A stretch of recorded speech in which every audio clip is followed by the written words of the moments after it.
Expect the best used car deals guaranteed. Visit arnoldclarke.com.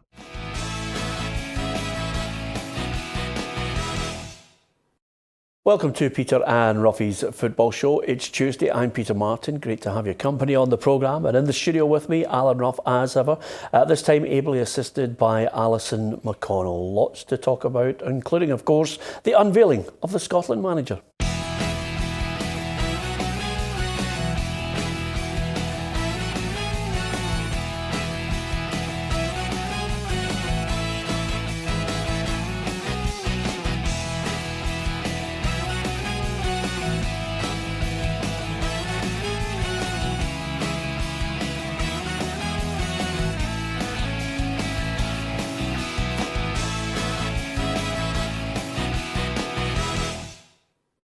Yes, Hampden's our first port of call, and the Tartan Army eagerly anticipating the unveiling of Steve Clarke. There seems to be a really feel-good factor around the appointment of the former Caley boss. Our reporter Gabriel Antoniazzi was at the National Stadium. Today, Steve Clarke was unveiled as the new manager of the Scotland national team. The first time a decision by the SFA has been widely approved in this country for a long time. Ian Maxwell, the governing body's chief executive, presented the former Kilmarnock boss at Hampden earlier today. We are absolutely delighted to have secured Steve's services and look forward to the rest of the qualifying campaign in the future with him in charge of the Scottish national team.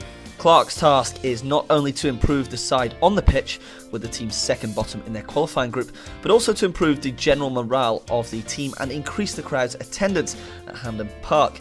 A hostile and apathetic mood surrounded the squad as McLeish left, not only from the Tartan Army but also from some of the players, and Clarke was clear with his message this morning. So now I'm employed by the Scottish Football Association, but I can assure you I'm going to be working really hard for the Tartan Army. There are no friendlies or warm-ups, with Clarke's first game under 3 weeks away against Cyprus in Glasgow before a trip to World Cup bronze medalist Belgium just 3 days later. The former Chelsea player stated that his objective is to qualify through the groups, not relying on the playoff his predecessor secured in March 2020, and he has already set a target for the upcoming fixtures. I think it's just important for everyone to try and get that little bit of positivity. Like I said, the two matches coming up are absolutely crucial, and if we can pick up at least 4 points out of those two games would be a good start. Clarke's appointment, which he has called the pinnacle of his career, could reignite enthusiasm back to the national team, but only time and results will tell if he can succeed in his task to become the first manager to lead the men's national team to a tournament in 22 years. Yeah, let's hope we can do it. Fingers crossed on this one. He mentioned there, Roughie, that he might want to take Alec Dyer on a part-time basis with him, and he'll want to try and surround himself with people, clearly, that will orchestrate his vision. Yeah, I don't think that's new in the managerial circles. You know, you tend, if you look round most of the clubs, you want somebody beside you that knows exactly what you're thinking, and somebody you can bounce off, somebody who knows you very, very well. I always think personally as well as professionally helps, so they know they're on the same wavelength. So no, I think that would be a good appointment. Yep, and of course, the manager was quick to point out that he won't be going to chase players that don't want to come and play for Scotland. The door's open. The door's open to everybody at this moment in time. If players have retired, then they have to unretire themselves. I won't be chasing down players who've retired. If a player has retired from international football, I respect that decision. And if they want to come back to the fold, they have to get in touch with myself or the Scottish Football Association and say that they want to make themselves available. The ones who have maybe pulled out of squads a little bit too easily, it's down to me to have that conversation with them, to sell my vision of what we're going to do as a national team and how we're going to approach this tournament. And hopefully we can get as many good players on board as possible, because over the course of a season, and it's going to be different for me as well, because I've only ever been a club manager, but I'm going to have to try and put in place a club philosophy that when the players come, they feel as though they're part of a club. Yeah, I like his attitude to it. If you don't want to play, he's not going to be chasing you. No, absolutely. I think the very first thing, the absolute basic that you demand when you're going to play international football is that you have a commitment to your team, you have a commitment to your teammates. It's very difficult, the fact that you're dipping in and out of squads so sporadically throughout the course of a campaign. I think you can't afford to miss games. I think to build up the relationships required to produce something on the park, I think you need a level of cohesion that comes from understanding the people on and off the park. Like there are friendships or even professional relationships that you have to forge in order to have an understanding on the park. So I think the very bare minimum that you ask is a commitment to turning up. Yeah, over and above that, I think he's hard enough as a manager to turn around and say, well, listen, if you're calling off for the odd week thing here and there, trying to suit yourself with international football, you're not for me. No, and he's quite right as well. I think there was a lot of criticism going about on the back. Alec McLeish, when he was there, that he wasn't strong enough to persuade these guys to come back on board. And it's a tough one for the guys who have said they don't want to, because they're going to come back, and the supporters are going to judge them, and the reasons of why. If it was an injury, fair enough, but if it was the reason that they were looking after themselves, so it's a big ask for them to come back. Yeah, and over and above that, with regards to leaving Kilmarnock, he has actually revealed today that he was possibly going to go back down south for personal reasons, but Scotland came calling. It was a good time to leave. I had more or less made my mind up that it was time to leave Kilmarnock because of personal issues. If I'm being honest, the Scotland job came along and complicated things a little bit, but at the end of complicated and difficult 7 days, more or less 7 days, 10 days, while I think I mentioned my head was like a tumble dryer, which I thought was quite apt. It's clearer now, better now. Delighted to finish the way that we finished the season at Kilmarnock. That was my big worry about the whole process, was that the Scotland issue was going to accelerate and mean that we didn't finish the way we wanted to finish the season off at Kilmarnock. So to get that result at the weekend took a weight off my mind. Obviously, yesterday was a busy day, but we quickly got everything sorted and all the proper signatures in the right places, and everything was agreed. And like I said before, delighted and absolutely honoured to be the manager of Scotland. Timing was absolutely perfect, Alison McConnell, and over and above that, I think those personal reasons were quite simply he wanted to be back in London with his family. Yeah, absolutely. I don't think there was any secret of that. I think he'd spoken quite openly about missing children and missing grandchildren and being based up in Scotland while his family were down south. And I think one of the beauty of being an international manager is the fact that you can flip between two far more easily than you can when you're managing the day-to-day affairs of a club. So I think he'll probably be based down south again, but coming back up regularly for games and coming up to look at players. And I think too, the very fact that he spent 2 seasons in the league, he knows the players that he has available to him up here, and he understands very much the landscape of the league at the minute. So I don't think there's a criticism to be levelled at him for that. But I think the regularity with which you can then spend time at home while also coming up, I think the international job facilitates that. But I think he had spoken, as I said earlier, I think he was I know Fulham were very interested in taking him this season, and I think it might have been an avenue that he would have explored had this job not come up. I think he'd already made his mind up that he was going to call it a day after this season, regardless of the fact that the Scotland job had come up. Yeah, well, he's left on a high, Roughie, and as we mentioned yesterday, Caley have got a problem. They've got to try and find someone that matches the expectation. But over and above that, he's quickly been asked the question, well, you've got 2 games coming up, Cyprus and Belgium, and he said 4 points out of 6 would be not bad. Yeah, I would agree with that. Obviously, the first one's important. It's 3. I think we all know the task he's got in the next game after that. So, yeah, that would be a start. It'd be good to get some kind of positive feedback of some of the players that called off to come back again to sort of boost the squad. I've said all along, we have got a good squad, if all our best players are available. Yeah, I don't know about you, Roughie, but I'm actually quite excited. I can't wait to see to see the squad, see that starting 11. Yeah, and it'd be good if you could identify maybe 2 or 3 players that we've missed that are coming down for England. We know everybody that's up here, but there might be a wee gem somewhere that we don't know about. Yep, okay, fingers crossed that there is a wee gem, as Roughie puts it, that can suddenly add something to the team. Let's hope that wee gem is a centre-half or a striker. Let's hope he's big then. Yeah, yeah. Let's hope he's not... well, listen, nothing like taking something out of context. Let's hope he's tall enough. Anyway, coming up, we're going to talk about all the speculation surrounding the Celtic manager's job as well. They've got a Scottish Cup final to think about, but the speculation on who's been at Celtic Park continues. But here's our quiz first.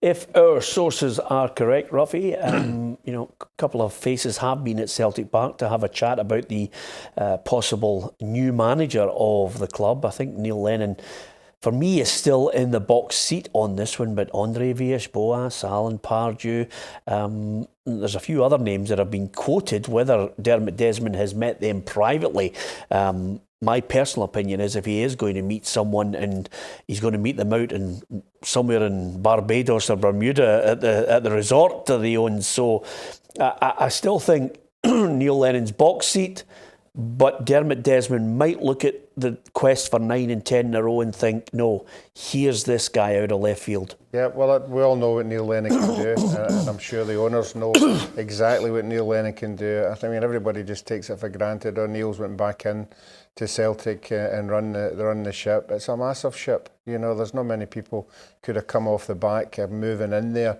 The decisions that he's had to make. So they know what he can do. He's there. I think it would have to be somebody not spectacular, but somebody in the same as Brendan Rodgers. The fans looked at Brendan Rodgers and said, well, is there another Brendan Rodgers out there? That's up to the owners to find that one, and it'll have to be pretty good, because I think Neil has done a remarkable job. Yeah, I'm sure Peter will be going through a list of people who've either applied or they're thinking, OK, we'll have a look at you anyway, just out of courtesy and, of course, that due diligence, Alison. But if I'm honest with you, I've heard names like Jose Mourinho. If Jose Mourinho walked into the Celtic Media Centre as the new manager, I, for one, would be absolutely gobsmacked financially. And, of course, when I hear Celtic fans bleating on about a way that they want to play, it ain't Jose Mourinho's way if you look at the last 12 months. It's such an interesting conundrum, I think, this one for the Celtic board.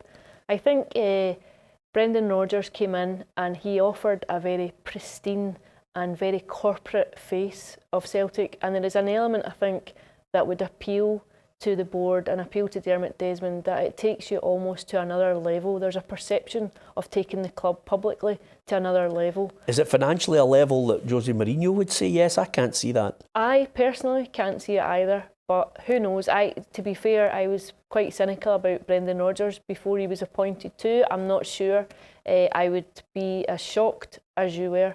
But I think now, at this very moment in time, in the week as Celtic are going into a cup final that can deliver an unprecedented treble, I think you'd feel quite hard done by if you were Neil Lennon. If you were sitting in the seat to think, I've come in, I have overseen a very difficult job in very trying circumstances, and I think he's correct to say there is a measure of disrespect in the way that he has almost been overlooked by a section of the support. I think it's unfair, and I think if he does deliver this cup, the Scottish Cup, to complete the clean sweep, I think he has to be given consideration for the job. Yeah, he has to be given considerable amount of money as well to get the clear out, because, listen, there'll be no rewriting of history, Roughie. First season, Brendan Rodgers' side were good. Second season started to get predictable. Third season, utterly boring and as slow as you could ever wish to see a team play football.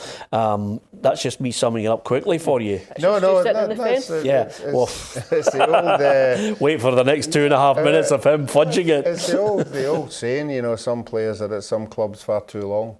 And that's the case at Celtic. There's a lot of them came to Celtic thinking they were better than what they are, And we're always going on about, I'm just using this as a stepping stone to somewhere bigger. And we've found out that that somewhere bigger isn't there for a lot of them, you know. So these are the ones that I think that Celtic will be trying to move on and get a bit of quality in. Yeah, lots of speculation over players coming in as well. I'm sure most of them, you'll find out on every back page, won't actually be wearing a Celtic jersey or a Rangers jersey or any other jersey. This is the time when they try to get fans excited to buy season tickets. It's as simple as that. It's a game, Alison, as you well know.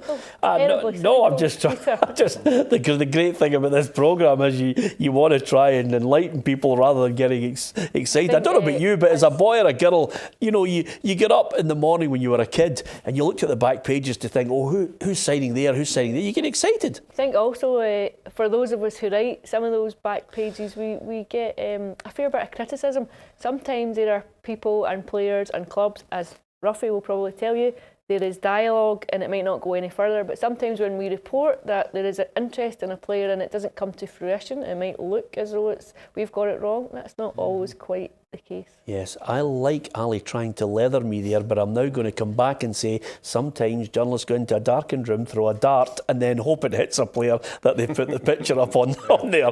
And sometimes managers and sometimes chief executives phone and say, stick this out because that'll get everybody excited, but there's not a catch chance in hell. No, you're absolutely right. There are journalists who... my number if you wish. Yes, yeah, to tell you, yeah, absolutely, Olly. No, you're absolutely right. There are, obviously, in the process, managers, agents, the lot. That's how it happens. That's the joy of it.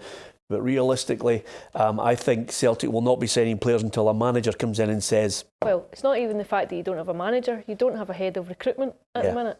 So who is coming in? Because arguably that's the most important role at the club. If you're going into these Champions League qualifiers in the second week of July with potentially a new manager and a new squad that need to get together, I think that appointment is critical to going forward. And that was my original point for the speculation on certain players at the moment. God, I hope you didn't write that story this morning. Anyway, let's crack on. Olly Lee. He looks as if he's not going to make it, Roughie. Yeah, it's a sore one as a player, you know, that the other one obviously is if you're suspended for a final, but an injury, it's a hard one to take. We've saw a lot of players down through the years missing finals. It must be a hard one to get your head round, but it'll be part of the day. That's something he can, you know, sort of hang on to, but you know, no, it's a sore one. Yeah, I wouldn't be too upset about it. If the SFA follow the SPFL, Olly, everybody gets a medal. You know, even players that haven't actually played in the first team, everybody gets a medal. There was people coming up for Celtic and I'm thinking, who's that? He's getting a Premier League medal put over his, you know, so the Scottish Cup just follows suit. I think the injuries, it's heart season in microcosm, isn't it? Yeah. Particularly the latter half of it.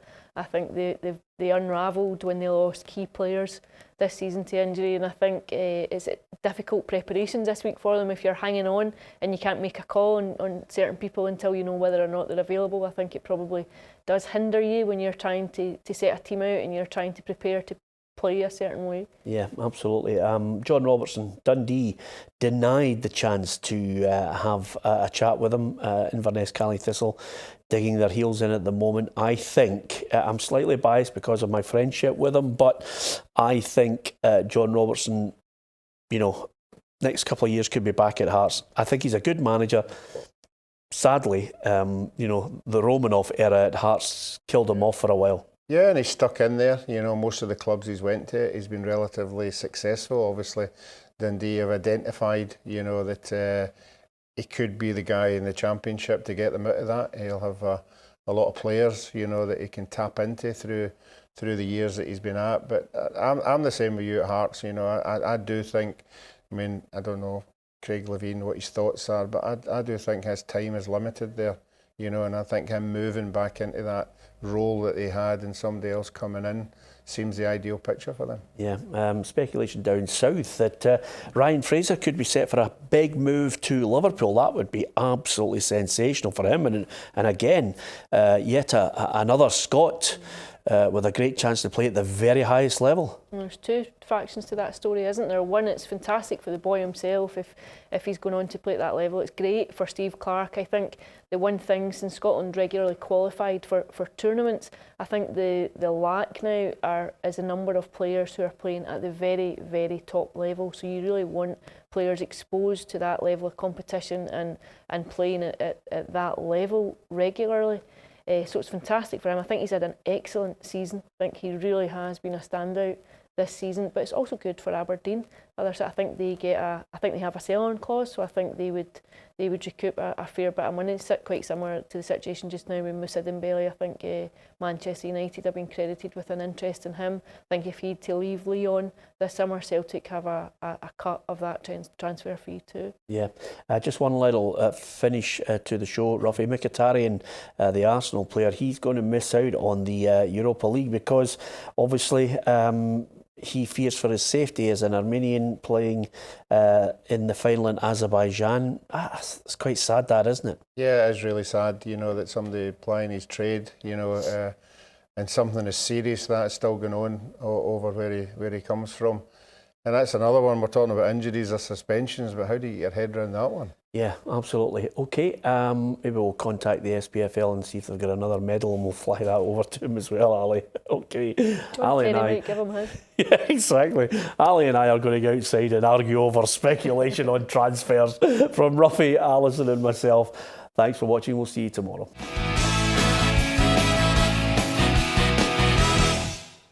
Expect the best used car deals guaranteed. Visit arnoldclarke.com.